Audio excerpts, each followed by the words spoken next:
Esto tenemos que hacerlo con serenidad, con moderación y con naturalidad. Pertenezco a una generación que nació y creció en democracia, que ha vivido y ha trabajado fuera de España. Y ninguna democracia puede permitirse monumentos que ensalcen una dictadura. La nuestra tampoco.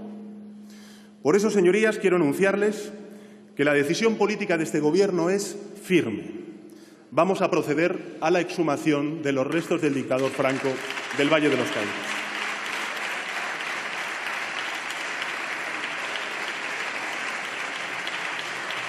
Y su materialización, a falta de dar los últimos retoques al instrumento que lo hará posible, será, señorías, en breve, en muy breve espacio de tiempo. Silencio, señorías. Las heridas han estado abiertas durante muchos años, demasiados. Ya ha llegado el momento de cerrarlas. Nuestra democracia tendrá símbolos que unan a la ciudadanía, no que la separen. Señorías, el pasado 31 de mayo, en cumplimiento de lo dispuesto en el artículo 113 de nuestra Constitución, recibí el encargo de la mayoría de la Cámara de formar Gobierno. Asumí lo que considero es el mayor privilegio, el mayor honor de cualquier ciudadano de nuestro país. Y lo hice con la premisa de que tal Gobierno iba a tener una composición paritaria, que sería decididamente europeísta y con el firme propósito de consolidar el crecimiento económico y la creación de empleos dignos. He impulsado esos compromisos en una agenda europea particularmente intensa a lo largo de estas últimas semanas, con viajes a Lisboa, a París, a Berlín, con la participación del Gobierno de España en los consejos europeos y también en la cumbre de la OTAN. Señorías, entiendo el europeísmo como lo hace la mayor parte de la sociedad española, como el compromiso con los valores que han hecho de nuestro continente un espacio de paz y libertad, de cohesión y de defensa de los derechos humanos. Una de las primeras decisiones que adopté como jefe del Ejecutivo fue acoger al buque Aquarius. Lo hice, señorías, primero por coherencia con nuestra propia historia. La historia de compatriotas que no hace mucho tiempo tuvieron que ser exiliados y verse exiliados durante la larga noche franquista, que fueron acogidos, por citar algunos países, en Francia, en México, en Venezuela o en Argentina. Lo hice también en coherencia con los valores de solidaridad que definen a la sociedad española y que pedimos tengan otras sociedades que reciben a nuestros hijos e hijas emigrantes como consecuencia de la falta de oportunidades en nuestro país. Lo hice, en definitiva, como una llamada de atención a la Unión Europea para actuar en favor de la dignidad y de los derechos humanos. En el Consejo Europeo, la cuestión migratoria fue central. España defendió la idea de que son necesarias respuestas en el ámbito europeo a desafíos globales, como es el de la migración. Lo hice desde el valor de nuestra experiencia como país fronterizo y en nuestra relación con los países de origen y de tránsito. El resultado del Consejo, lo he dicho públicamente y quiero también compartirlo con ustedes, señorías, no es el que hubiera gustado al Gobierno, pero mantuvimos algo importante. Mantuvimos viva la llama de una política migratoria europea, solidaria con el continente africano, y decidida a construir un sistema europeo común de asilo. Y comprometida, señorías, con algo que sería importante no se quebrara en la política española, comprometida a preservar la libre circulación de personas, que es el principal fundamento de nuestra Unión y que hoy está siendo puesto en cuestión por la ultraderecha europea. Solidaridad y responsabilidad fuera, pero también dentro de nuestras fronteras. Y esa es la idea que explica el por qué el Gobierno defendió el acuerdo con Alemania para la recepción de solicitantes de asilo provenientes de ese país. Hace un mes y medio, señorías, solicité su apoyo para impulsar el cambio en nuestro país, para liberar a la política de la correa de la corrupción y de la falta de ejemplaridad en la cual se había sometido a la política durante estos últimos 7 años. Si algo tengo claro es que la moción de censura ha servido para un cambio de época en la política española. Un cambio que conviene seguir cultivando y consolidando a base de diálogo y de acuerdo. Y sigo creyendo que merece la pena intentarlo, porque a fin de cuentas la línea más corta entre dos posiciones siempre es el acuerdo. Y cegando la mera posibilidad del debate, como ha ocurrido durante estos últimos 7 años, hemos terminado por cegar durante demasiado tiempo la posibilidad de todo tipo de acuerdo. Así que es hora de abrir esa vía. aunque el tiempo evidentemente es el limitado, más limitado aún que el de una legislatura completa, hay mucho que hacer y en múltiples ámbitos. Este mandato de acción, el nuevo Gobierno lo ha asumido desde el primer instante, desplegando políticas, reconstruyendo complicidades y relaciones institucionales que durante estos últimos 7 años se perdieron, ya sea con los presidentes autonómicos, con los cuales me voy a reunir todos y cada uno de ellos a lo largo de los próximos meses, con la máxima representación también de los ayuntamientos o también con los agentes sociales con los cuales me he reunido a lo largo de este mes y medio de vida del nuevo Gobierno en 2 ocasiones. Y todo ello, señorías, durante unas semanas en las que el traspaso de poderes y las urgencias inmediatas no nos han impedido marcar una línea coherente con los principios que explicaron la moción de censura que trajo a este nuevo Gobierno. Y en este punto quiero hacer mención especial a la normalidad institucional como una buena noticia, como una magnífica noticia que da prueba de la fortaleza de nuestra democracia y también de nuestras instituciones. Quiero reconocer la labor de los funcionarios, del personal de las administraciones públicas, en quienes, desde la independencia y la vocación de servicio público, constituyen el armazón del Estado, gobierne quien gobierne este país.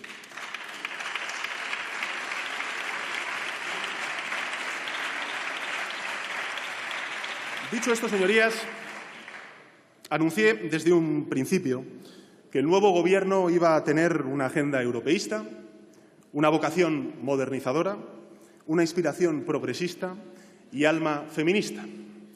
En el territorio de la igualdad de género y de la representación política de la mujer, España cuenta hoy con ser el primer país de la OCDE con más mujeres que hombres en el Consejo de Ministros. Hemos cumplido la famosa regla de la paridad, 60-40, 60% para las mujeres y 40% para los hombres. Señoras y señores diputados, me propongo a continuación a trasladarles la agenda del cambio que pretende liderar el Gobierno, esperamos con el apoyo mayoritario de esta Cámara. Una agenda del cambio que se va a sustentar en 4 pilares fundamentales. El primero, consolidar el crecimiento económico y la creación de empleo digno. El segundo, avanzar en igualdad y en cohesión social. El tercero, en regenerar nuestra democracia y fortalecer nuestra cohesión territorial, sentando las bases para la solución de una crisis largamente larvada que es la catalana. Y, en cuarto lugar, nuestra participación activa en la construcción europea y el papel de España en el mundo. Paso a continuación al primero de los objetivos, que es, sin duda, el más importante, consolidar el crecimiento y la creación de empleo. Señorías, hace justo una década, los primeros embates de la crisis económica golpearon a nuestra sociedad con una fuerza hasta entonces desconocida. España ha tenido que pagar una elevada factura para superarla, una factura que ha expulsado a millones de españoles del mercado de trabajo y ha cerrado miles de empresas. Una factura que ha quebrado nuestra cohesión social y ha ensanchado como nunca los límites de la desigualdad social y territorial en nuestro país. Nuestro país, por desgracia, lidera todos los rankings de desigualdad. La más grave, la desigualdad entre los jóvenes. La más dolorosa, la pobreza infantil. Los jóvenes son los principales damnificados de la crisis, pero también de las equivocadas políticas en respuestas a crisis como consecuencia de los recortes y la austeridad. En las políticas educativas, por poner un ejemplo, o en las políticas de vivienda, por citar otro, sin olvidar la rueda de la precariedad laboral a la que están condenados. Sin cohesión, hemos frustrado las expectativas de generaciones enteras que crecieron creyendo en el mérito y en el esfuerzo. Sin cohesión, las sociedades se vuelven inseguras y egoístas, se encierran en sí mismas y pierden la necesaria confianza en su democracia y en sus instituciones. 10 años después, España ha recuperado por fin el nivel de renta per cápita, pero lo ha hecho con 1,6 millones menos de ocupados, con una emigración forzosa de muchísimos jóvenes fuera de nuestro país, con un alto paro juvenil, con menos población activa, en particular entre las mujeres, y con un paro de larga duración, que es el principal desafío que tiene nuestro país en este ámbito, y la devaluación salarial que ha dado carta de normalidad a la figura del trabajador o la trabajadora pobre. España, en consecuencia, señorías, crece sí, pero no redistribuye ese crecimiento. España crece sí, pero a golpe de precariedad y no de productividad. España crece sí, pero elevando sus emisiones de CO2 ajena al cambio climático y a su impacto en la España urbana y también en la España rural, donde los riesgos de incendios forestales, la carestía del agua y la despoblación constituyen ya su principal desafío. España crece, sí, pero en base al esfuerzo fiscal, reconozcámoslo, de la clase media y trabajadora, no de los grandes conglomerados empresariales que eluden su responsabilidad fiscal y, en consecuencia, lo que hacen es erosionar los ingresos fiscales que sostienen los pilares de nuestro Estado del bienestar. Fíjense, la prueba más evidente de lo que estoy diciendo es que, tras años por parte de la anterior Administración de subir impuestos a la clase media y trabajadora, a los autónomos, a los pequeños y medianos empresarios, tras años de ajuste fiscal y de recortes en el estado del bienestar, el déficit público de España es el más alto de la Unión Europea, 3,1% del Producto Interior Bruto, frente al promedio del 1% en Europa. Y con un volumen próximo de deuda, próximo al 100% de nuestro Producto Interior Bruto, en un contexto financiero excepcional, extraordinariamente positivo y favorable, gracias a las políticas expansivas del Banco Central Europeo. Por tanto, ¿qué hacer, señorías? En política económica, la agenda del cambio que proponemos cuenta con los siguientes puntos en los que creo la mayoría de esta Cámara se puede encontrar reconocida en su Gobierno. En primer lugar, estabilidad presupuestaria y cohesión. Nuestro propósito es conjugar el necesario saneamiento de las cuentas públicas con la reconstrucción de nuestro estado del bienestar. Es posible, otros países lo han hecho, nosotros también podemos hacerlo. Ello exige un compromiso explícito con la estabilidad presupuestaria que el Gobierno asume en primera persona, en especial a las puertas de un objetivo importante para nuestro país, al menos así lo entendemos nosotros, como es salir en el año 2019 del brazo correctivo del Pacto de Estabilidad y Crecimiento. Como saben, este Gobierno ha propuesto la modificación de la senda de estabilidad para los próximos 2 años. 2,7% del Producto Interior Bruto de déficit público en 2018, en lugar del 2,2% que había propuesto el anterior Gobierno, y un 1,8% en 2019, en lugar del 1,3% previsto por el anterior Gobierno.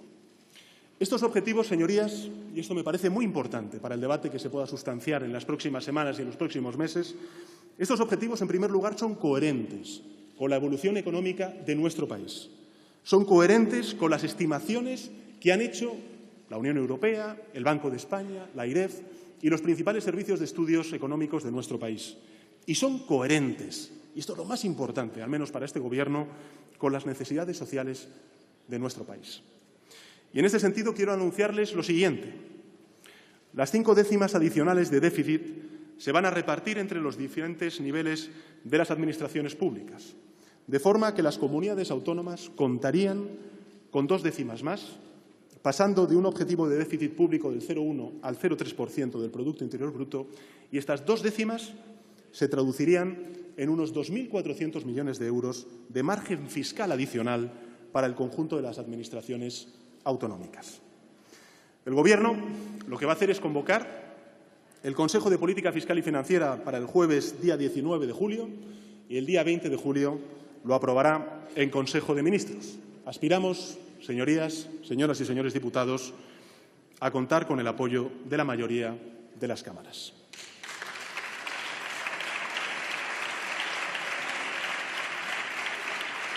En segundo lugar, España está dando un paso al frente para defender un proyecto de Europa abierto y solidario, y así lo defendió, además, en el Consejo Europeo.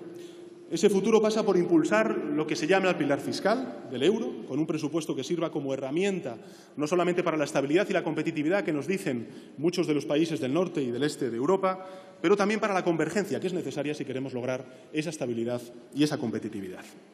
En ese sentido, el acuerdo de Meseberg entre Francia y Alemania, que se firmó hace pocas semanas, constituye un paso adelante en la construcción de ese pilar fiscal. Nosotros lo apoyamos y afianzar ese compromiso será el principal mensaje que trasladaré al presidente francés Macron en su primera visita oficial a España el día 26 de julio.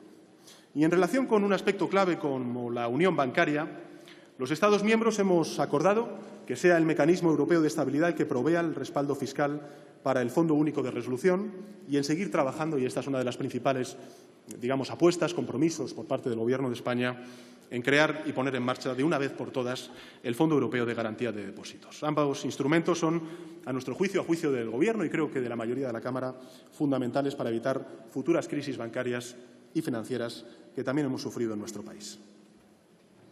En tercer lugar, señorías, el nuevo Gobierno es consciente de que no va a haber justicia social si no hay justicia fiscal, sin que contribuya más el que más tiene, que no es lo que ha ocurrido hasta ahora. Si el anterior Gobierno no hizo otra cosa más que subir los impuestos a la clase media y trabajadora, a los pequeños y medianos empresarios, el nuevo Gobierno no elevará los impuestos a los ciudadanos de a pie, pero sí va a exigir un mayor esfuerzo fiscal a los grandes conglomerados empresariales.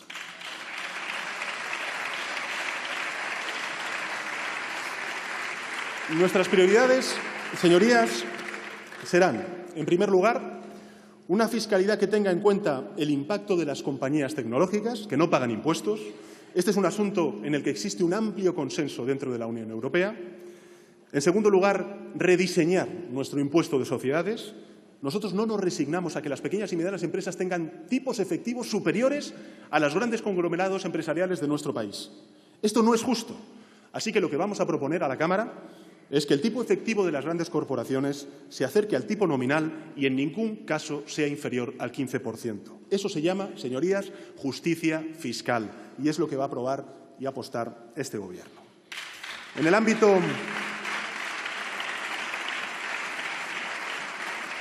de la necesaria transición ecológica es preciso diseñar un paquete de figuras tributarias orientadas a desincentivar las prácticas que perjudiquen el medio ambiente. Y en consonancia con las resoluciones del Pacto de Toledo y en la misma línea que están haciendo, por cierto, otros países europeos, pondremos en marcha una figura impositiva finalista vinculada al sector financiero que complemente las cotizaciones a la Seguridad Social y contribuya a sostener el sistema público de pensiones y la dignidad de las jubilaciones de nuestros mayores. Y, por último, pero no menos importante, vamos a luchar contra el fraude fiscal y contra la elusión fiscal. Y, señorías, en este punto me gustaría detenerme en el debate suscitado sobre la amnistía fiscal, aprobada por el anterior Gobierno, y la afirmación del actual Gobierno de no poder publicar el listado de los amnistiados. En primer lugar, conviene recordar, señorías, que el Grupo Parlamentario Socialista fue quien presentó el recurso ante el Tribunal Constitucional por considerar que esta amnistía es ilegal o era ilegal e injusta. Y nosotros nos reafirmamos en esa convicción. En segundo lugar, el anterior Gobierno, para justificar la amnistía fiscal, previó recaudar 2.500 millones de euros y ni siquiera llegó a la mitad. Es decir, además de esta amnistía fiscal ser un fracaso, moral, lo es también desde el punto de vista recaudatorio. Y también nos reafirmamos en esta convicción. En tercer lugar, la amnistía fiscal ya cuenta con una sentencia durísima, por parte del Tribunal Constitucional a la anterior Administración. El Constitucional declaró nula la amnistía, pero también, y esto es importante que lo sepa la Cámara, se pronunció expresamente sobre la irretroactividad de la misma. Así que, desgraciadamente, no es posible revisar los casos que se acogieron a dicha amnistía. Y esa imposibilidad afecta, señorías, según el artículo 9.3 de la Constitución española, a la publicación de los nombres de las personas que se acogieron a la misma. Por tanto, desafortunadamente, no podemos modificar un pasado ya sentenciado. Ya me gustaría, créanme, pero sí podemos evitar que se produzcan nuevas amnistías fiscales. Y por ello les anuncio que el Gobierno presentará un anteproyecto de ley de prevención y de lucha contra el fraude fiscal para perseguir a los grandes defraudadores, incluir en la lista de morosos a los responsables solidarios de esa morosidad, actualizar la lista de paraísos fiscales y prohibir futuras leyes de amnistía fiscal. Que no vuelva a haber una amnistía fiscal en nuestro país. Este es el compromiso del nuevo Gobierno. Justicia fiscal para lograr una justicia social. Que no vuelva a haber amnistías fiscales. Un Estado del bienestar, señorías, de primera, exige un sistema fiscal de primera división y no de tercera, como lo tenemos en la actualidad. Señorías, en cuarto lugar, creo que que es importante subrayar el compromiso del Gobierno por crear empleo y que este empleo sea digno. España arrastra un problema endémico de salarios bajos que no se explica únicamente por la evolución baja de nuestra productividad, sino también por la merma en el poder de la negociación de los trabajadores favorecida por la reforma laboral del anterior Gobierno. La segmentación y la elevada temporalidad, asociada a empleos de baja calidad y salarios bajos, configura una realidad que para este Gobierno no puede ser asumible. Y ante ella el Gobierno se propone actuar en las siguientes direcciones. En primer lugar, lograr que los salarios recuperen el peso que tenía el reparto, o en el reparto, mejor dicho, de la renta nacional en el periodo previo a la crisis. En este sentido, la línea de incrementos salariales pactada por los agentes sociales en el marco del Acuerdo Estatal de Negociación Colectiva incide precisamente en esa dirección que ya apoyamos desde el Gobierno y que apoyábamos también cuando estábamos en la oposición en el famoso y llamado Pacto de Rentas. La de incrementar el salario mínimo por convenio de manera progresiva hasta los 14.000 euros y subidas anuales de entre un 2 y un 3% en el periodo de vigencia del acuerdo. Por tanto, subidas salariales, reparto equitativo de la riqueza entre los beneficios empresariales y las rentas asalariadas es el primero de los objetivos. El segundo, señorías, es aprobar un plan director contra la explotación laboral. Lo haremos en el Consejo de Ministros antes de finalizar el mes de julio y supondrá un cambio de rumbo en las políticas laborales desarrolladas en nuestro país desde la reforma laboral del año 2012. Persigue poner en marcha políticas e instrumentos para erradicar la desregulación de las condiciones de trabajo y la precariedad laboral, con la implicación y la coordinación del conjunto de las administraciones y el diálogo social con la participación de los sindicatos y de las patronales. Este mismo verano se pondrán en marcha planes de choque contra los fraudes en la temporalidad injustificada y en la parcialidad abusiva. Y esta, señorías, es una apuesta decidida y clara por el empleo de calidad, igualitario y con derechos. Persigue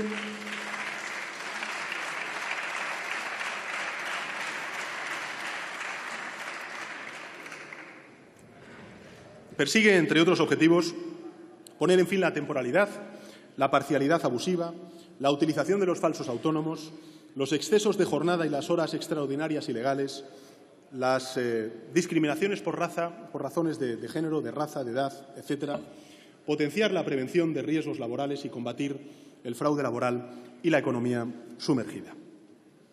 Señorías, en tercer lugar, el diseño de las políticas activas de empleo y la formación adecuadas a las dificultades específicas de nuestro mercado laboral representa también otro de los ejes de actuación del nuevo Gobierno. Las políticas activas de empleo tienen que anticiparse a una realidad que experimenta los cambios de las nuevas formas de trabajo de la industria 4.0.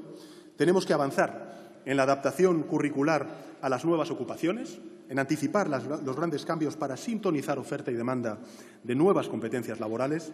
El mundo, señorías, saben ustedes mejor que nadie, está cambiando a nuestro alrededor y los poderes públicos no pueden ser meros testigos de ese cambio. Al contrario, tienen que liderarlo, tienen que abrir camino, tienen que trazar la senda para no dejar a nadie atrás. No somos tampoco, señorías, ajenos a la brecha salarial que sufren los trabajadores, sobre todo y singularmente las trabajadoras. Apoyamos la tramitación de las leyes sobre brecha salarial e igualdad laboral que la Cámara está debatiendo. Y, por último, y no menos importante, los jóvenes. Señorías, en el relato triunfal de la salida de la crisis casi siempre se omite el recuerdo de lo que hemos perdido durante todos estos años y en el camino. Hubo damnificados, todavía los hay, y muchos, en todas las franjas de edad. Pero la huella de esta década perdida ha dejado una profunda cicatriz en una generación enfrentada a un muro invisible que es el de la frustración. Esa generación está marcada por el desencanto. Hemos perdido demasiados, cientos de miles que hoy desarrollan sus carreras profesionales fuera de nuestro país. Y muchos otros que cuando se han reincorporado al mercado de trabajo en nuestro país lo han hecho en condiciones salariales indignas o en puestos de trabajo que nada tienen que ver con la formación que habían cursado. En los próximos meses, señorías, el anuncio que les quiero hacer es que el Gobierno va a poner en marcha un plan de choque para crear empleo juvenil, donde se revisará y promoverán los contratos de relevo y de prácticas, donde se pondrá en pie nuevos instrumentos de políticas activas de empleo para los jóvenes, desarrollará una nueva regulación de las prácticas no laborales y los programas de becarios, creará el Estatuto del Becario y eliminará las prácticas extracurriculares.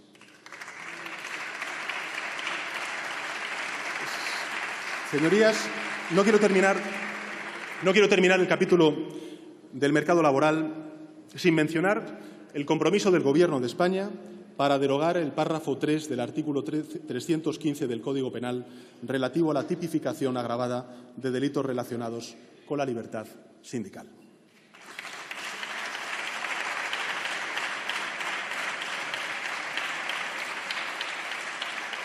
Con la creación del Ministerio de Ciencia e Innovación y con el Ministerio de Industria, Comercio y Turismo, el Gobierno sitúa como objetivo prioritario en la política económica el cambio de modelo productivo.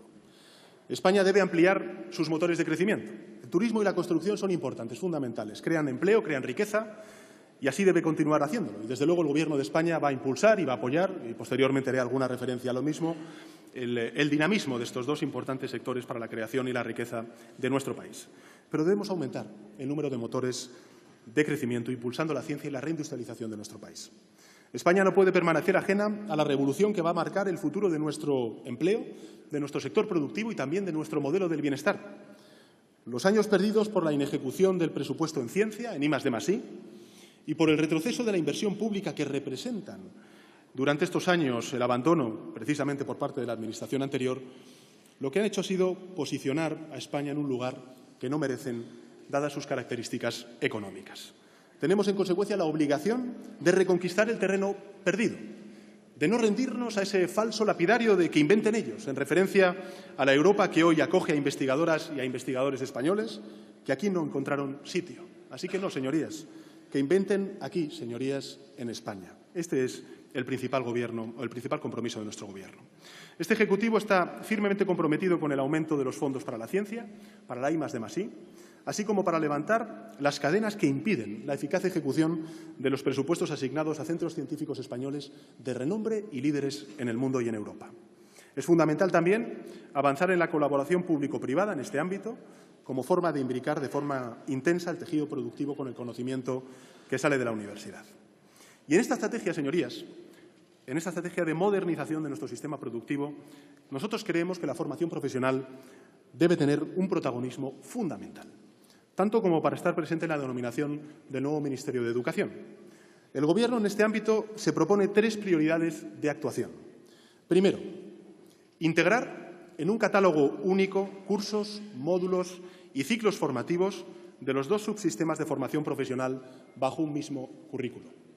En segundo lugar, regular de una vez por todas en nuestro país la formación profesional dual. Y, por último, elaborar un mapa sobre el ajuste de la oferta y la demanda de formación profesional media y superior en las comunidades autónomas, así como de las especialidades emergentes que plantea la nueva economía.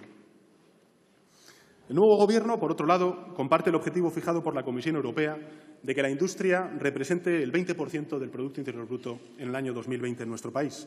Y, fruto de este compromiso, la política industrial debe girar en torno a la transformación digital y a la internacionalización. Las pequeñas y medianas empresas serán la piedra angular de esta estrategia. La búsqueda de nuevas formas de financiación, la reducción de las trabas administrativas, el apoyo decidido a la iniciativa emprendedora formarán parte esencial de esta misma estrategia. Nuestro país tiene grandes fortalezas en sectores determinados que no podemos desaprovechar, como, por ejemplo, son las energías renovables. Y en ese y en otros ámbitos este Gobierno asume el firme propósito de acompañar a los sectores dinámicos que generan riqueza y también oportunidades. Sectores que tienen como protagonistas a los pymes y también a los autónomos y que proyectan la imagen exterior de nuestro país. Hay, señorías, mucho talento en España, tanto como reconocimiento obtenemos fuera, y muy pocos medios en España para aprovecharlo. De lo que se trata, en consecuencia, es de acompañar con medios ese talento y creo en un Gobierno que camina junto a los innovadores que abren puertas al comercio y no se conforman con la inercia favorable. Señorías, en este punto sí me gustaría también trasladarles algo importante para este Gobierno. España, Europa, yo creo que también la economía internacional, después de las declaraciones y las actitudes que estamos viendo durante estas últimas semanas por parte de algún dirigente extranjero, nos estamos enfrentando a un periodo de incertidumbre en ámbitos como el de la política comercial. España defenderá, como defendió en el Consejo Europeo, la necesidad de que la Unión Europea siga unida en su respuesta a las medidas proteccionistas anunciadas por la Administración estadounidense. Y en el ámbito del turismo queremos impulsar la Agenda 2030 para incorporar criterios de responsabilidad y sostenibilidad y de lo que se trata, en definitiva, no es más de algo que nos dice sistemáticamente el sector del turismo, y es que tenemos que modernizar, que tenemos que mejorar la competitividad del sector turístico sin aprovechar solo los vientos de cola, sin aprovechar los competidores regionales afectados por crisis políticas profundas que evidentemente ven rebajado su nivel de afluencia de turismo. El cambio de modelo productivo debe sostenerse en todos los departamentos de la acción del Gobierno, también en el ámbito de las infraestructuras, donde nuestro trabajo estará basado en la transparencia, en el realismo, a partir de 3 ejes. El primero, reorientar el sistema de transportes desde parámetros de calidad de vida, de cohesión social y territorial y el impulso a la economía productiva. El segundo, hacerlo con el consenso de las comunidades autónomas y también de los ayuntamientos. Esa es la filosofía que estará presente, por ejemplo, en la elaboración del Plan Nacional de Cercanías de Movilidad Urbana. Y, finalmente, una apuesta decidida por la transparencia, por la digitalización, por la eficiencia y por la evaluación social de las inversiones en infraestructuras. Es hora de rescatar una auténtica política de vivienda también, señorías, al servicio de la ciudadanía y, en especial, en materia de alquileres. Por eso, el motivo de esta cuestión nos hace proponer lo siguiente. En primer lugar, elevar la prórroga forzosa de los contratos de arrendamiento de 3 a 5 años, limitar las fianzas adicionales que el arrendatario tiene que prestar para alquilar la vivienda y ajustar la definición de arrendamientos de temporada para excluir de la Ley de Arrendamientos Urbanos la vivienda turística.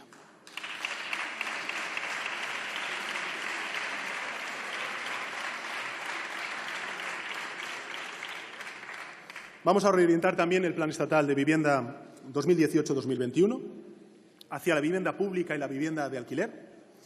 Nos proponemos impulsar un parque de 20.000 viviendas públicas en el plazo de 4 años, destinadas de forma indefinida al alquiler en aquellos municipios con demanda acreditada. Señorías, cuando hablamos de infraestructuras hablamos también de vertebrar el territorio y de igualdad de oportunidades con independencia del lugar en el que se resida. Esta afirmación es especialmente relevante en relación con la España rural y uno de los elementos fundamentales para su desarrollo económico, como es la agricultura y la pesca. Tuve la ocasión de abordar asuntos relevantes en este sector en el reciente Consejo Europeo. Entre ellos, quiero manifestar de nuevo aquí en la Cámara del Congreso de los Diputados el compromiso del Gobierno de España en defender a los productores de la aceituna negra frente a los efectos de las políticas proteccionistas que algunos países están impulsando.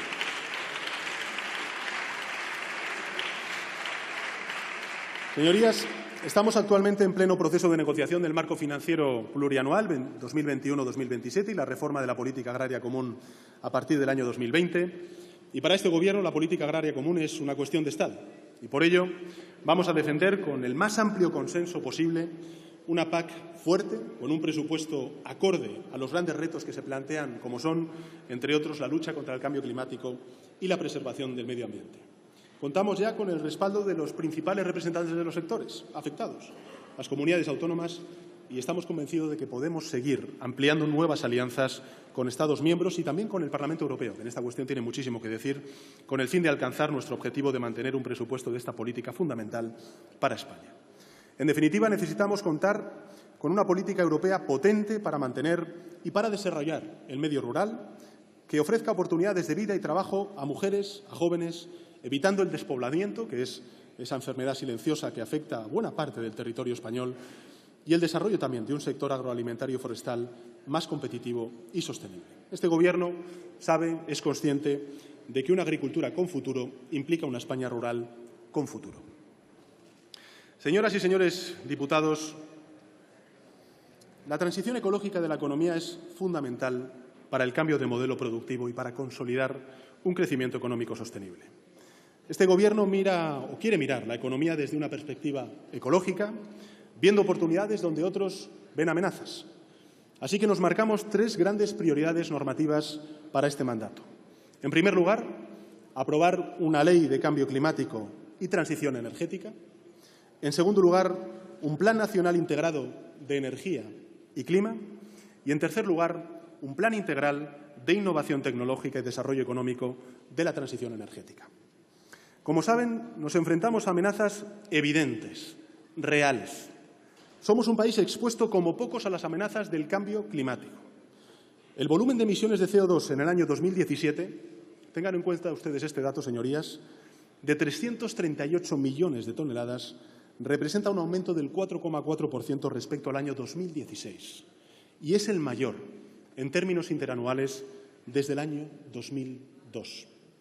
Este Gobierno pretende impulsar esa transición ecológica, pretende hacerlo a través de una transición justa en aquellas zonas que se vean afectadas como consecuencia del cambio de modelo energético y ubicar también a la sociedad civil en el centro de su labor en este ámbito, apostando por medidas como el autoconsumo energético. Queremos eliminar trabas, barreras ante la revolución o una revolución que entendemos que puede ser ciudadana, que democratizará nuestro sistema energético y convertirá a los ciudadanos, empresas e instituciones en agentes del cambio en esa transición energética. Recursos finitos, recursos limitados como el agua también, señorías, requieren de planteamientos en el medio y en el largo plazo. Así lo dijimos cuando estábamos en la oposición y así queremos ejercerlo cuando estamos en el Gobierno. Una política coherente de agua no puede limitarse al mero deseo de ver si llueve, como hizo el anterior Gobierno. Hay mucho que hacer en un campo en el que falta consenso y sobra la mirada de largo plazo, o mejor dicho, de corto plazo. El Gobierno va a trabajar en una nueva cultura del agua, vamos a impulsar los planes de sequía y vamos a ejecutar inversiones, señorías, previstas, financiadas con fondos europeos en muchos casos y en los que acumulamos retrasos que implican el riesgo de devolución de esos fondos, en un país con un problema tan evidente como el que tenemos de sequía y de agua. Señorías, como les decía, el segundo pilar de la agenda del cambio es avanzar en igualdad y en cohesión social. Somos conscientes de que partimos de una buena base. Pese a sus carencias, nuestro estado del bienestar tiene cimientos sólidos. Y esa solidez nace del afecto, sobre todo del afecto con el que la sociedad española mira a los servicios y a los servidores públicos de nuestro sistema del bienestar.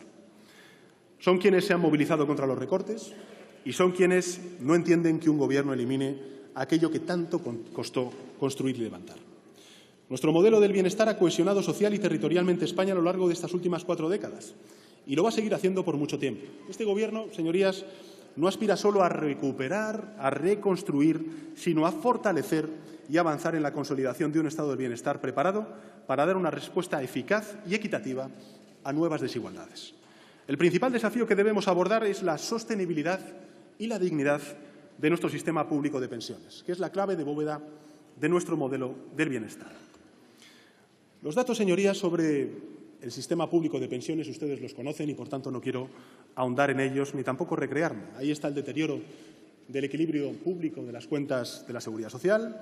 Ahí están los problemas de ingresos que no se van a paliar única y exclusivamente con la necesaria creación de empleo, sobre todo cuando ese empleo es precario. Ahí está la exigencia de volver a llenar una hucha de las pensiones, un fondo de reserva de la Seguridad Social que precisamente la anterior Administración esquilmó. Y ahí está la obligación moral que nos dijeron muchos mayores en las calles de España durante estos últimos meses de garantizar pensiones dignas, que no pierdan poder adquisitivo. El Gobierno,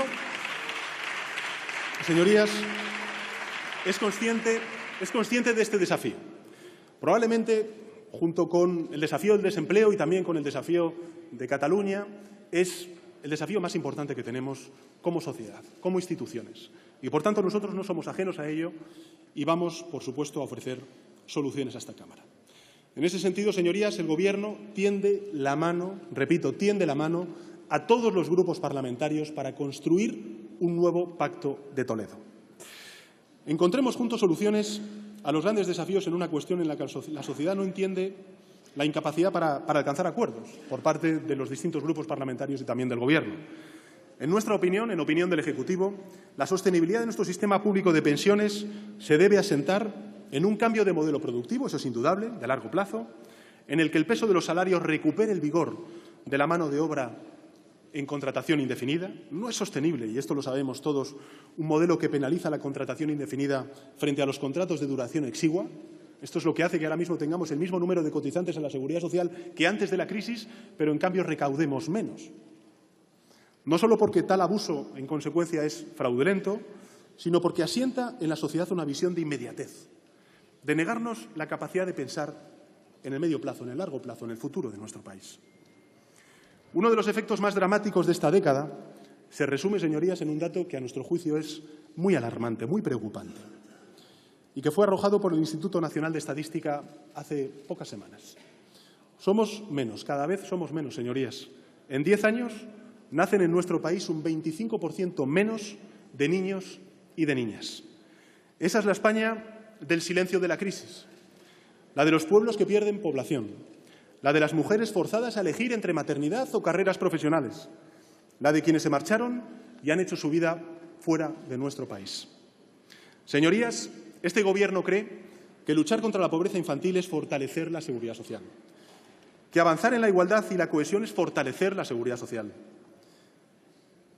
que hacer factible la conciliación de la vida laboral, familiar y personal es fortalecer la seguridad social, que invertir en educación y en sanidad es fortalecer la seguridad social. Por eso, ante una situación de riesgo evidente, heredada de la anterior Administración, como la que nos toca a nosotros gestionar y a ustedes también corresponsabilizarse, tenemos la obligación de actuar. Y este Gobierno lo hará sobre la base de 4 ejes que propone a la Cámara. En primer lugar, racionalizar el gasto de la seguridad social y reforzar el equilibrio financiero del sistema. En segundo lugar, garantizar la suficiencia de las pensiones. En tercer lugar, promover las medidas que reequilibren la brecha de protección entre hombres y mujeres en materia de conciliación, de permisos y de excedencias. Y, en cuarto lugar, mejorar la acción protectora del sistema atendiendo a los colectivos más vulnerables. Señorías, la mayoría de la sociedad nos ha trazado de forma clara un camino, y es el de la actualización de las pensiones conforme al coste de la vida. Y confío, señorías, en que una mayoría, lo más amplia posible de esta Cámara, se sume a esa propuesta de acompañar a la sociedad en la demanda de la que ya entiende como suyo, de la que ya no asume como una concesión graciosa del poder, sino como un derecho. Así que reitero, el compromiso del Gobierno de España es tender la mano para construir entre todos un nuevo Pacto de Toledo, y estoy convencido de que la sociedad representada en todas sus generaciones apoyaría tal acuerdo en esta Cámara. Hagámoslo posible. Avanzar en igualdad y en cohesión también es apelar al valor cívico del Sistema Nacional de Salud. Lo haré sobre la base de una idea fundamental, señorías, y es adaptar nuestro modelo a las necesidades demográficas, sociales y tecnológicas de nuestro tiempo. Y hacerlo desde la inversión en capital tecnológico y en capital humano presente en los extraordinarios profesionales del sistema y en la inversión en investigación. Señorías, la igualdad es un principio irrenunciable del Gobierno en lo que atañe a la atención sanitaria, como lo es también empoderar al paciente en la toma de decisiones. Si hablamos de igualdad, hablamos de garantizar, por ejemplo, que una mujer lesbiana o una mujer sola tengan acceso a la reproducción asistida en el sistema sanitario público que el anterior Gobierno eliminó y este Gobierno ha recuperado. Si hablamos de empoderar al paciente y a sus cuidadores en los temas de decisiones, hablamos también de avanzar en derechos fundamentales, como pueda ser la regulación de la eutanasia en nuestro país. El Gobierno apoya la tramitación de esta importante ley que, de salir adelante, como así esperamos que salga adelante, supondrá la conquista de nuevos derechos y libertades para la sociedad española.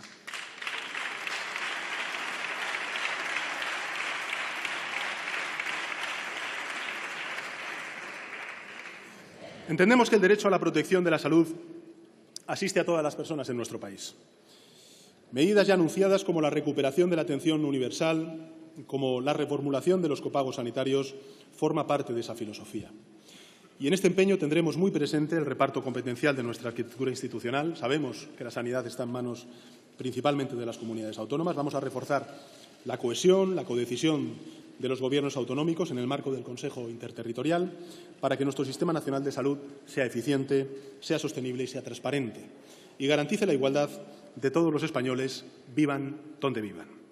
3 son en este sentido las propuestas que también me gustaría subrayar en materia del Sistema Nacional de Dependencia, que ha sido abandonado durante estos últimos años y el coste, en términos no económicos, sino principalmente sociales, está en las cifras que ustedes conocen y que no hace falta que mencione. Pero los compromisos, las propuestas que va a plantear el Gobierno a la Cámara son las siguientes. Primero, recuperar la financiación del nivel mínimo fijado con anterioridad al Real Decreto Ley 20/2012. En segundo lugar, avanzar hacia lograr la financiación recortada al sistema al nivel acordado con las comunidades autónomas. Y, en tercer lugar, recuperar el convenio especial en el sistema de la Seguridad Social para los cuidadores no profesionales, que en su mayoría son mujeres familiares de esos dependientes.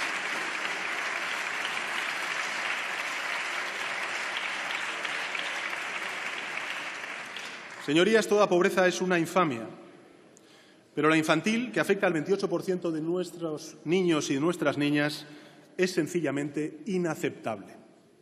No podemos aceptar que miles de niños y niñas en este país arranquen una vida que ha de estar plena de ilusiones, con una carga de frustraciones y privaciones que no merecen. Todo lo que invirtamos hoy en esa lucha tiene un retorno asegurado en el futuro para el conjunto de la sociedad.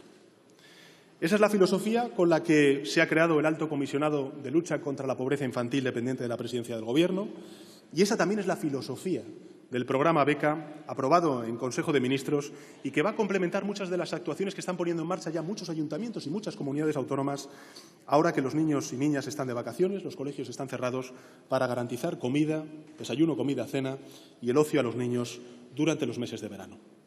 La lucha contra la pobreza infantil es la lucha contra la peor de todas las pobrezas, la que ataca desde la cuna y se prolonga hasta la edad adulta como freno a la igualdad de oportunidades, la que afecta, señorías, a 1,2 millones de niños y niñas que viven en hogares con ingresos por debajo del umbral de la pobreza. Así que hay mucho que hacer en este ámbito.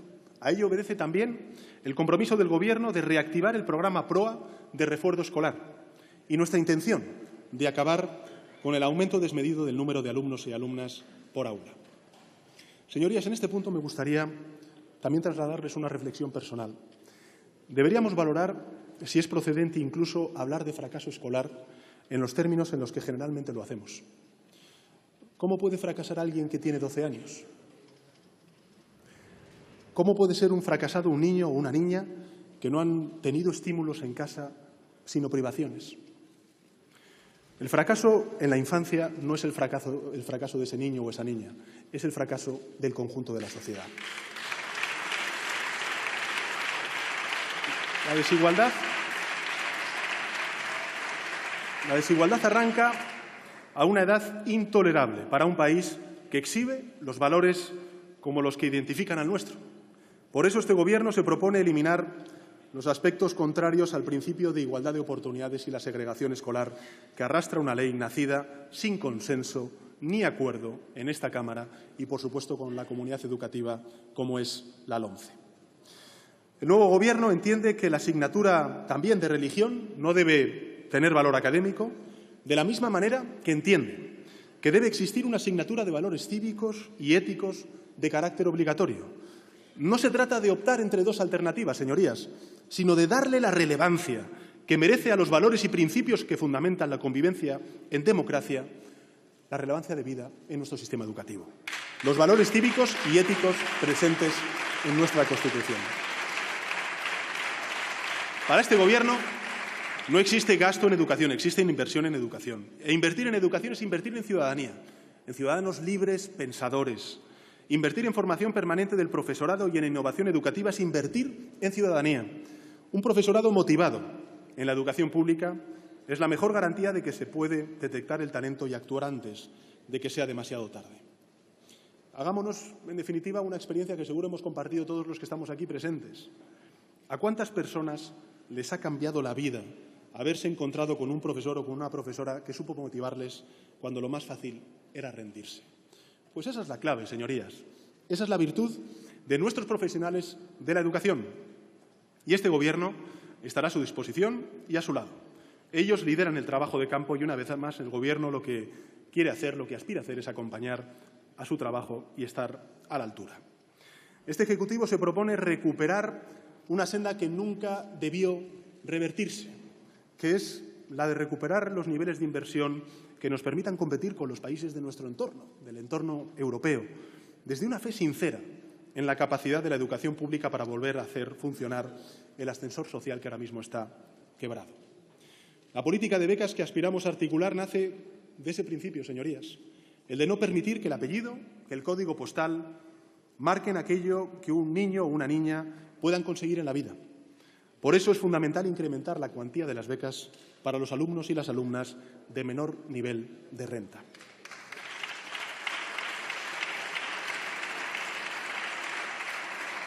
Y para conseguir la mayor parte de estos objetivos expuestos, este Gobierno quiere impulsar un diálogo abierto con el resto de los grupos parlamentarios y también con la comunidad educativa. Lo vamos a hacer. El objetivo último es el de consensuar un acuerdo por la educación para estabilizar el sistema en lo normativo, en lo presupuestario y también en lo curricular.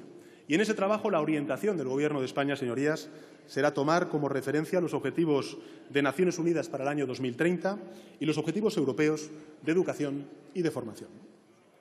Señorías, hemos recuperado el Ministerio de Cultura, que nunca más vuelva a desaparecer. Gobierne quien gobierne, estamos hablando del alma del país.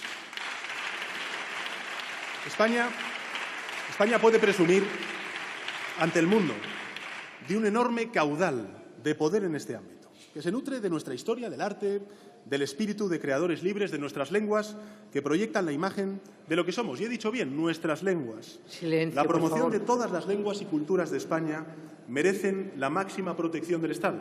Y el compromiso también de este Gobierno es reconocer y difundir todas las lenguas cooficiales, como hará el Instituto Cervantes cuando abra su nueva etapa, que será en muy breve espacio de tiempo. La diversidad de nuestra cultura como país forma parte de lo mejor de lo que somos. La cultura no solo es la esencia del país, como decía antes, también es un poderoso recurso económico. Más de 500.000 de personas trabajan en este sector y más de 100.000 empresas tienen en el ámbito cultural su principal foco de actividad. Por eso lo que vamos a hacer es rescatar el Plan de Acción Cultural Exterior, abandonado a su suerte desde el año 2011. Por eso vamos a mejorar la financiación y regulación del cine español.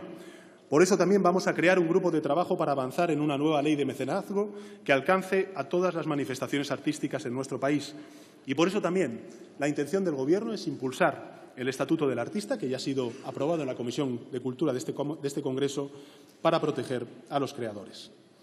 Y tengo también, señorías, la firme voluntad de trabajar en una nueva ley del deporte con un marcado protagonismo para el deporte femenino y también para el deporte inclusivo. España debe mucho a su proyección exterior al deporte y también a los valores que aporta en todas las etapas de la formación humana. Reivindicamos la celebración de eventos internacionales vinculados con el deporte. Por ejemplo, hace poco se han celebrado los Juegos Olímpicos del Mediterráneo en Tarragona. Y en este ámbito también, y con la vista puesta a los Juegos Olímpicos de Tokio en 2 años, ya se está trabajando en un plan de financiación público-privada con un sistema de becas que garantice a las y los deportistas el apoyo necesario para esa cita. Señorías,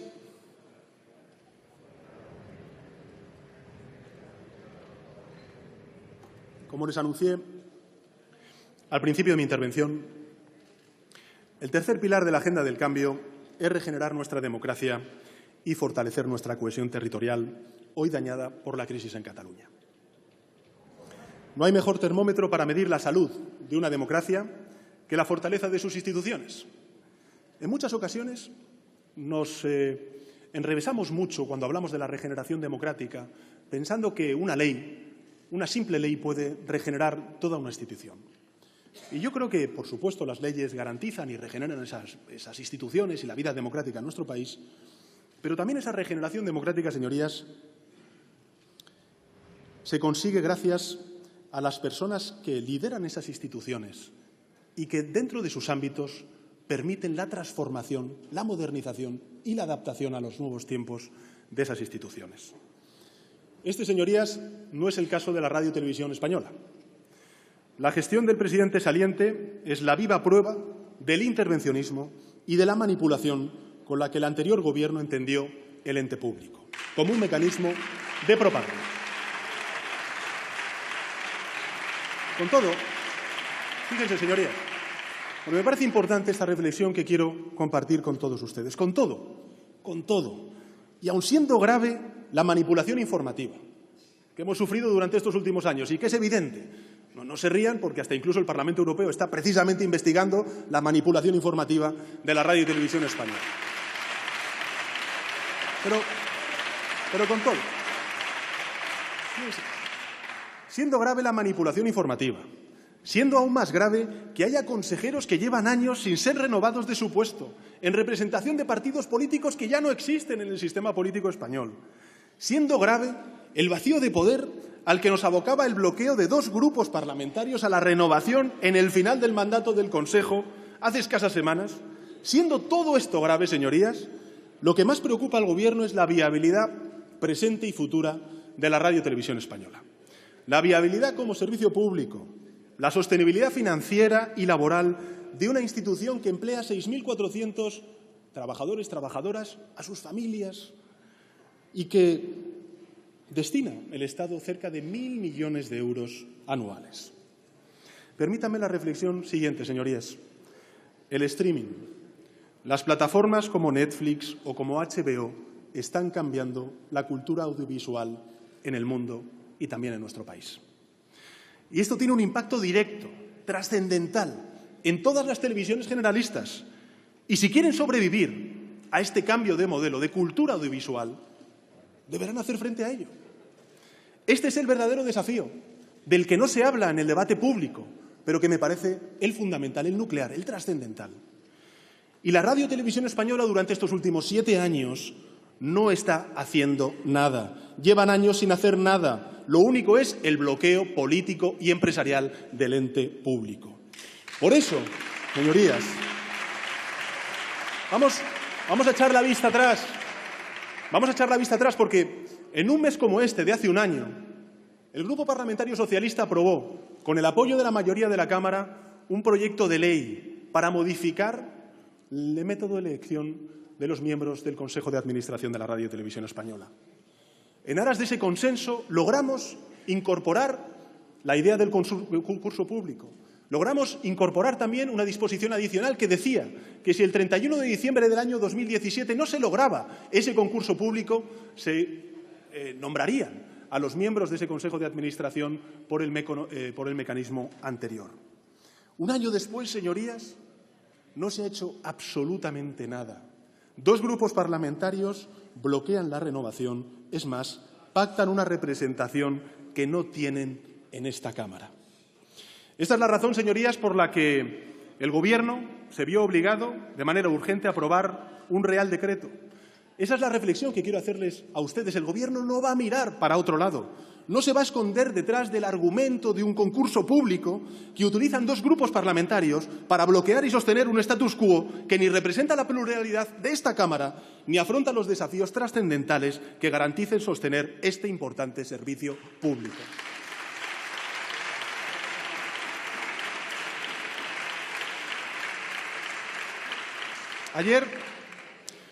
Ayer no salió adelante la renovación del Consejo y lo lamento de verdad, señorías. Voy a dar las gracias a los grupos parlamentarios que apoyaron el Real Decreto del Gobierno de España. Estamos, señorías, los que queremos cambiar las cosas, los que queremos regenerar la vida democrática de este país, y están los que quieren mantener las cosas del pasado. Así que,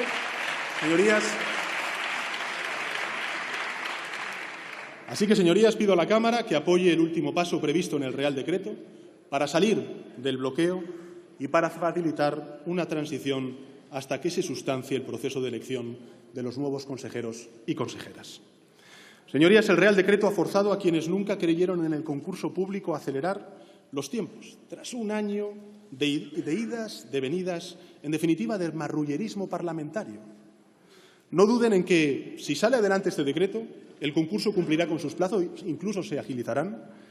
Lo contrario, lo que va a hacer es languidecer por quienes solo entienden la Radio Televisión Española como vocero de sus intereses partidarios.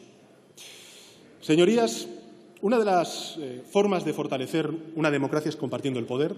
Eso es la descentralización, la desconcentración, compartir el poder. Así entiende este Gobierno un sistema altamente descentralizado, como el nuestro, que define constitucional y políticamente a nuestro país. Para que un sistema político descentralizado funcione, los mecanismos de cooperación deben ser operativos. El no ejercicio del diálogo provoca atrofia institucional, conflicto y ensimismamiento. Evitar esa inercia es uno de los grandes objetivos de este Gobierno y, fundamentalmente, a través de tres principios. El primero, recuperar el diálogo y la cooperación estable y sistemática entre las comunidades autónomas.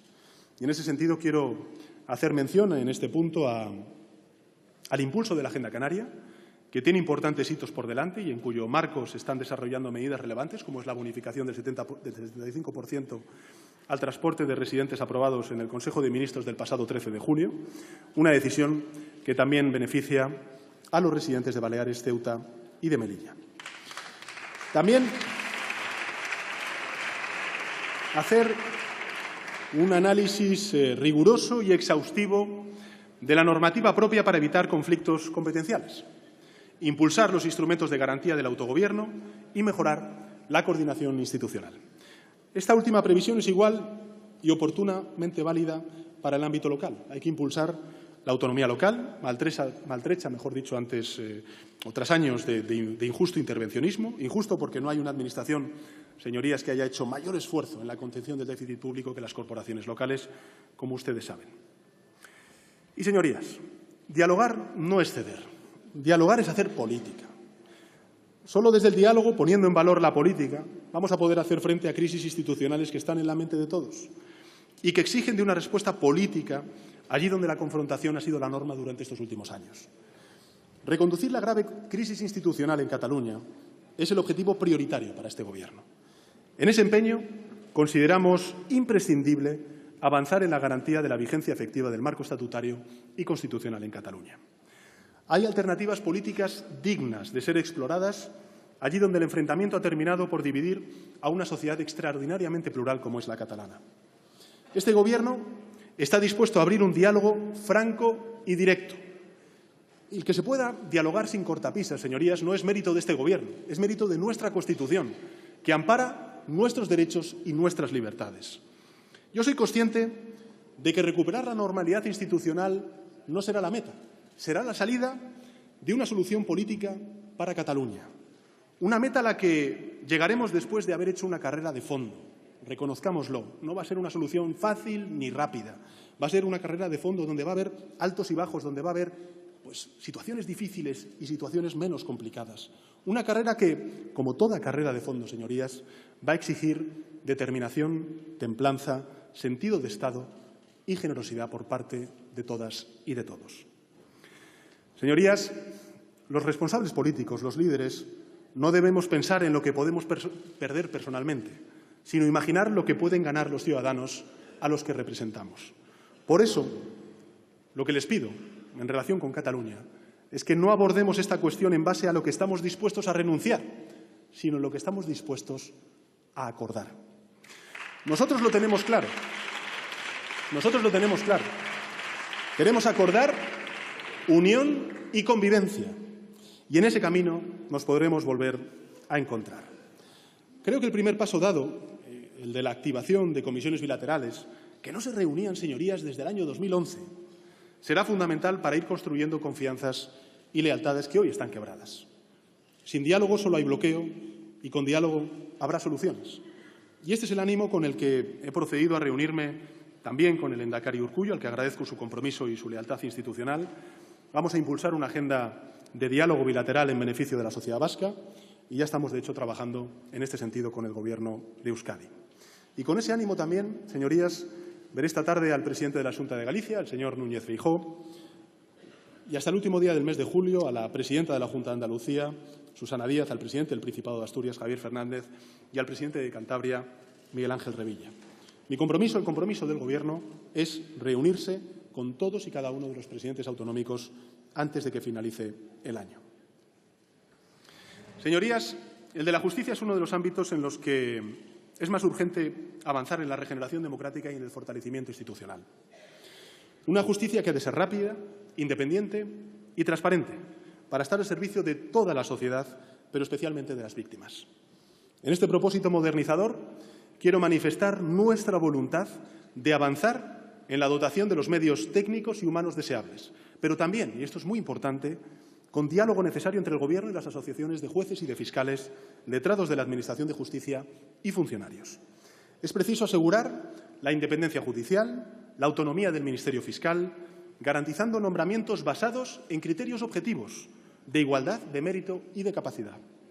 no solo por ser una exigencia propia de cualquier democracia madura, que lo es, en la que impera el principio de la separación de poderes, como la nuestra, sino para superar una etapa de pérdida de confianza de la sociedad en las instituciones vinculadas con la justicia.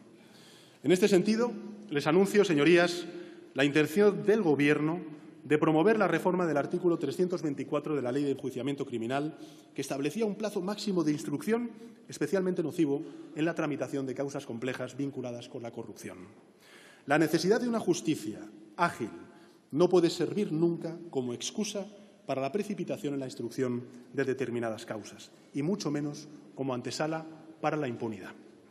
La aprobación de la reforma del Reglamento de Asistencia Jurídica Gratuita o el impulso de la mediación también parten de esta misma filosofía, la de fortalecer la justicia y la de restablecer la confianza de la ciudadanía en un servicio público nuclear de nuestro Estado de Derecho. Por cierto, señorías, para fortalecer las instituciones y los cambios normativos que hagan más viable a esta sociedad, necesitamos también una perspectiva de género ausente durante mucho tiempo. Vamos a impulsar esa mirada, señorías, y lo haremos desde la formación especializada de profesionales en estos ámbitos e incorporando esa visión a toda acción de la Administración de Justicia.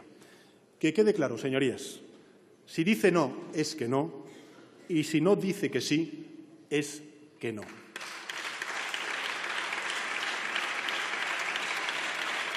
Este, señorías, es un gobierno feminista y no tiene miedo ni complejo alguno en exhibir esa etiqueta.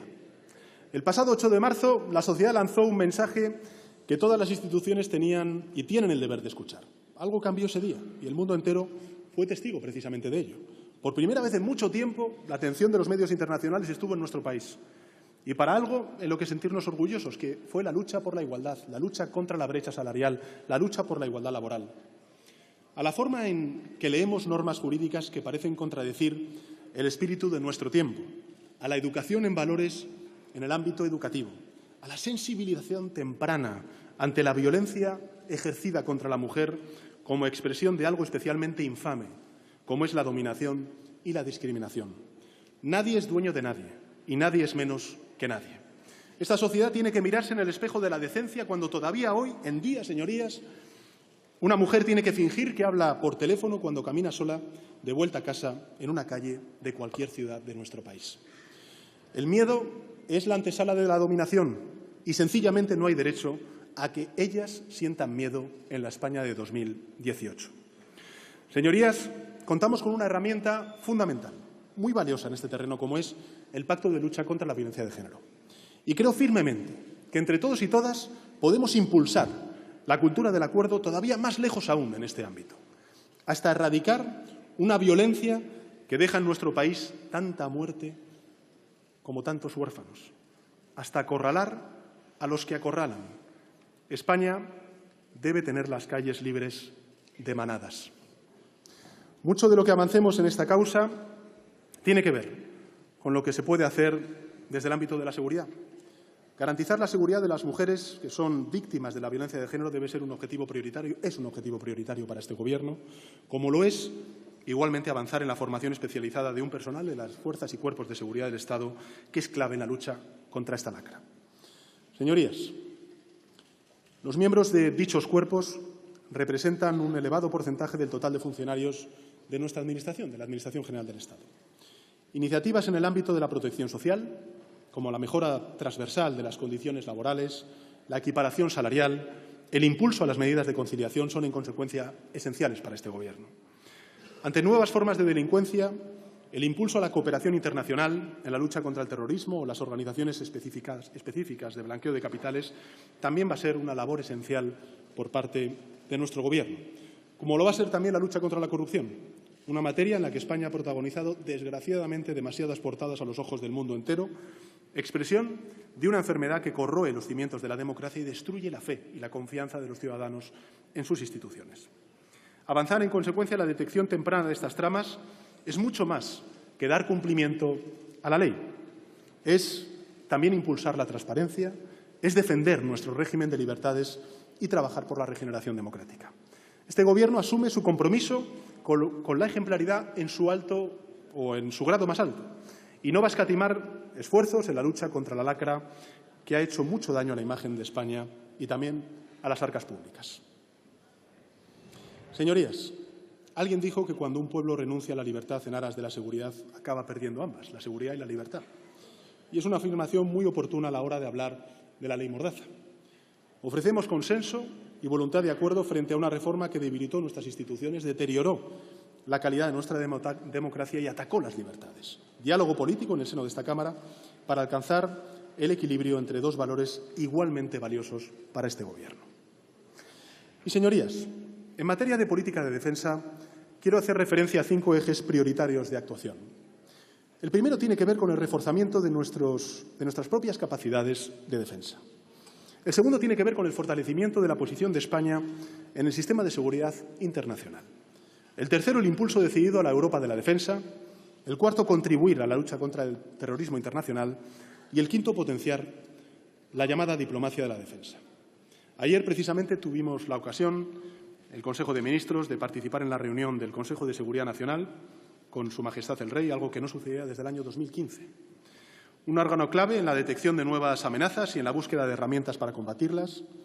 Amenazas como la ciberseguridad y aquellas de naturaleza híbrida que constituyen fuentes de riesgo para la democracia, para todas las democracias, también la nuestra.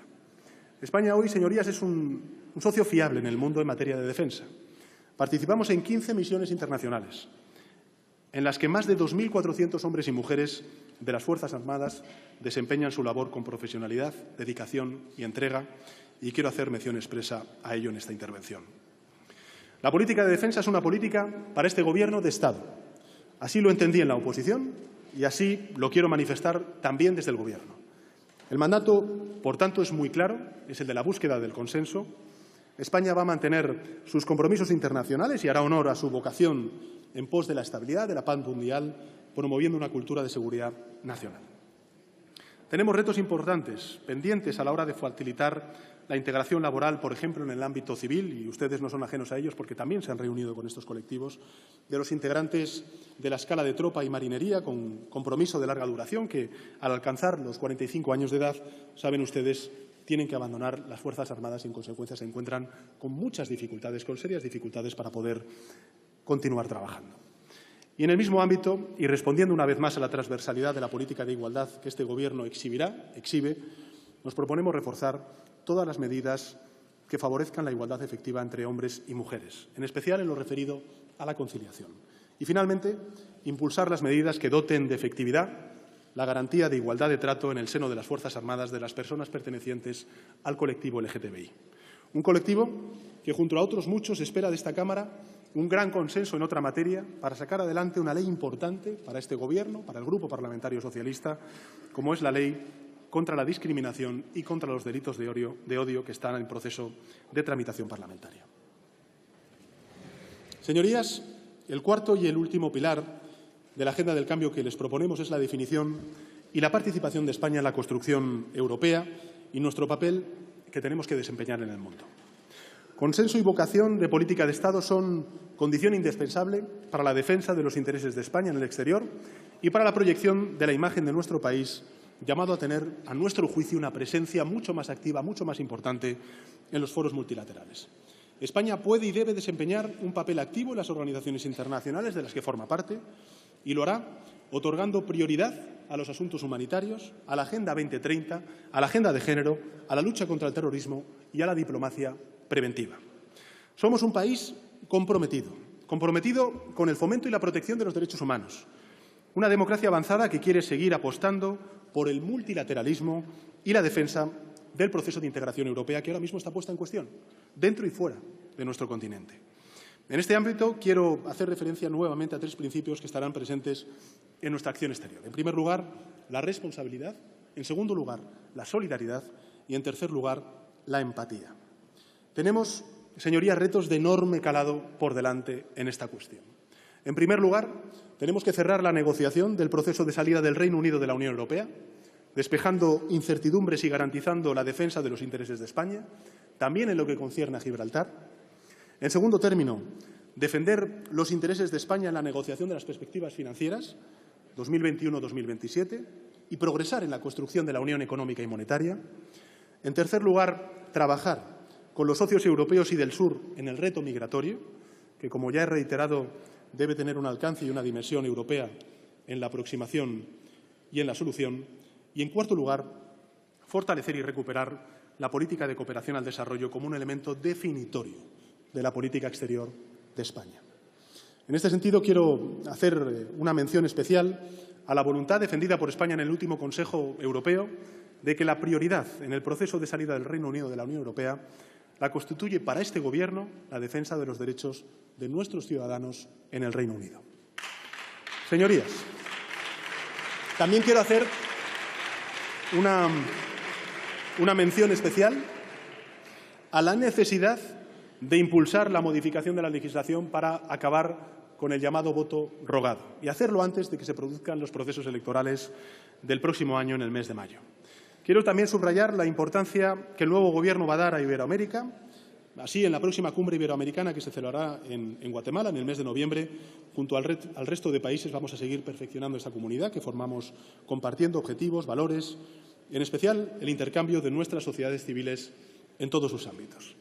Y, finalmente, quiero trasladarles el firme compromiso del Gobierno por liderar en los foros multilaterales y globales propuestas conjuntas a desafíos cruciales para el futuro de nuestro planeta. Empezando por el debate general de la 73 Asamblea General de Naciones Unidas, en la que participaré activamente. También asistiré con idéntico espíritu a la 13ª Cumbre del G20 en Buenos Aires y, en materia de paz y seguridad, participaré, como hemos participado previamente, en todos los debates que se planteen en la OTAN para conseguir que la guerra, la inestabilidad y las violaciones de derechos humanos retrocedan en el mundo. Quiero hacer mención especial en este punto, señorías, a la Agenda 2030, una agenda para el desarrollo sostenible, para la que he nombrado una comisionada, dependiendo directamente de la presidencia del Gobierno, que va a ocupar una parte importante de la proyección de este Gobierno, de la acción de este Gobierno y también de la presidencia. Esta agenda, que guiará el trabajo de Naciones Unidas en los próximos años, pone al ciudadano en el centro de su acción con un enfoque de derechos, de libertades, su carácter universal e indivisible, con tres facetas interrelacionadas fundamentales para este Gobierno: la económica, la social y la medioambiental. Son y van a ser una gran oportunidad para revertir el rumbo del planeta en la dirección adecuada para su sostenibilidad.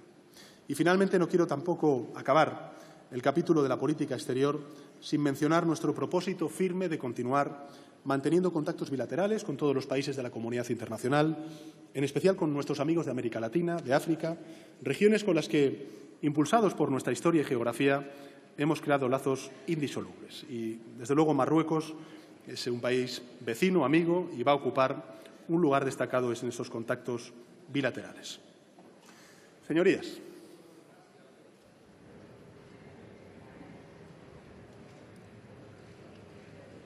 a lo largo de mi intervención hay una constante que quiero recuperar en este momento. El nuevo Gobierno quiere acompañar a la sociedad, quiere estar a su lado, haciendo posible una agenda del cambio basada en 4 pilares: el del crecimiento económico y la creación de empleo, el de la igualdad y la cohesión social, el de la regeneración y la cohesión territorial y el de volver al corazón de Europa. No hemos venido a gobernar a los españoles, hemos venido a gobernar con los españoles. De ahí mi compromiso de gobernar con el Parlamento y no contra el Parlamento, que ha sido la tónica habitual durante estos últimos 7 años. Soy consciente de las esperanzas que este Gobierno ha despertado en buena parte de la sociedad y de la necesidad de estar a la altura de las expectativas despertadas. Vivimos, señorías, tiempos de cambio en muchos ámbitos: en el ámbito económico, del trabajo, en el ámbito de la innovación tecnológica. Y en el cambio siempre hay oportunidades, pero también hay amenazas para los más expuestos y vulnerables a la sociedad. Son quienes conviven con la incertidumbre de un tiempo en el que la precariedad lo inunda todo: trabajos precarios, sueldos precarios, vidas precarias. Este Gobierno, si hace algo, es un llamamiento a todos los sectores, a todas las fuerzas políticas y a todas las administraciones para que el miedo al futuro no siga debilitando nuestra cohesión social. Lo hará sabiendo que no tiene todas las respuestas, pero que tiene claras las preguntas que nuestra sociedad se plantea en este momento decisivo para definir cómo será nuestro país mañana. Señorías, comencé mi intervención apelando a la memoria de lo ocurrido en este hemiciclo hace 4 décadas. Les hablé de los 258 miembros de esta Cámara que votaron sí a la Constitución española, de quienes abrieron un tiempo que cambió la historia para bien de nuestro país. Quienes formaban parte de esta Cámara en aquel momento, señorías, 21 eran mujeres. 21 eran mujeres. Hoy de todas ellas, o mejor dicho, de todas ellas, solo una pudo participar en la Comisión Constitucional. Hoy son 146 de 350 las mujeres que forman esta Cámara. Así que hay mucho territorio por ganar en favor de la igualdad de género. A las puertas de una nueva década, España ya ha cambiado. El cambio lo escriben las hijas, los nietos y las nietas de aquellos que protagonizaron el primer gran cambio de nuestro país, el paso de la dictadura a la democracia. Este año celebramos el 40 aniversario de nuestra Constitución y lo más importante es volver a entender, como entendieron las generaciones precedentes, la necesidad de que la política no puede ir por detrás de la sociedad. Llegó el momento, señorías, de volver a poner el reloj de la política a la hora de España. Muchas gracias, señora presidenta.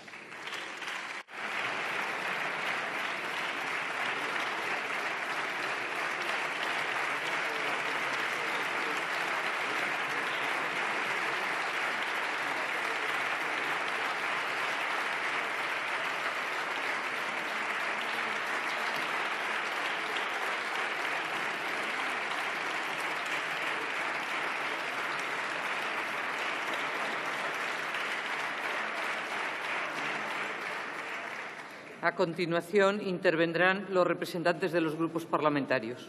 Por el Grupo Parlamentario Popular tiene la palabra el señor Hernando Fraile. Silencio, señorías.